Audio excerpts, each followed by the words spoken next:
Hello all, welcome back to the lectures of stretching. In previous lecture, we have seen lower limb stretching techniques for hip joint. Today, we will start with the knee joint. As we know, there are two joint muscles such as hamstrings and rectus femoris which are affecting knee joint as well as hip joints flexibility. So we need to evaluate the flexibility of these muscles prior to starting the stretching and see for its effect on knee joint as well as hip joint.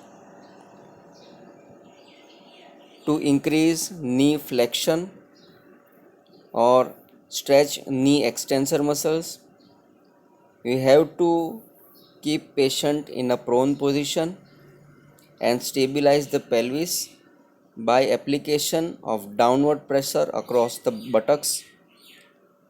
We will grasp the anterior aspect of distal tibia and flex patient's knee.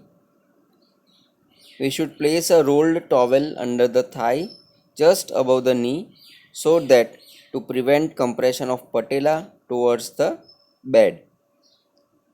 This technique or position is best suitable for increasing knee flexion from 90 degrees to 135 degrees. Here in image we can see hand placement and stabilization for the technique. Here we are stretching both rectus femoris as well as quadriceps muscles. Now alternate to this, we can have the patient in sitting with thigh supported on treatment table and leg flexed over the edge as much as possible.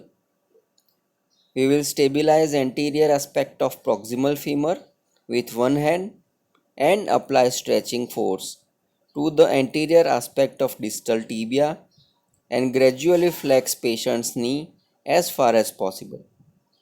This technique is mostly useful when we are working in 0 degrees to 100 degrees range of knee flexion.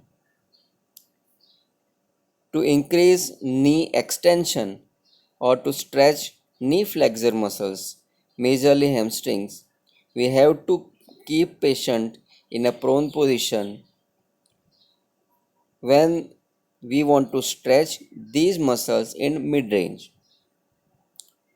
Again, we will keep a towel rolled under the patient's distal femur to avoid compression of patella. We will grasp distal tibia with one hand, stabilize buttocks to prevent hip flexion or pelvis tilting. Gradually, we will extend the knee joint to stretch knee flexor muscles.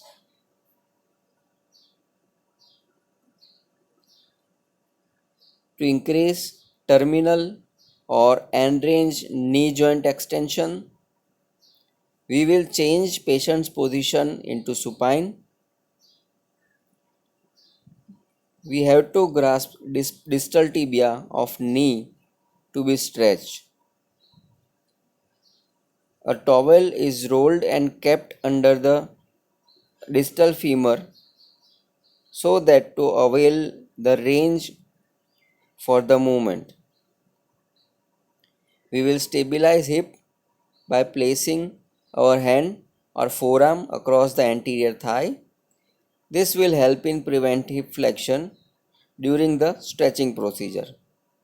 Stretch force is applied to the posterior aspect of distal tibia and knee is extended so that there is stretching of the flexor muscles of the knee joint. Self-stretching techniques are shown in these images. In first image, to increase knee extension, heel is propped on a rolled towel and knee is pressed towards the bed or plane. In second, third and fourth image, we are trying to increase knee flexion by stretching knee extensor muscles.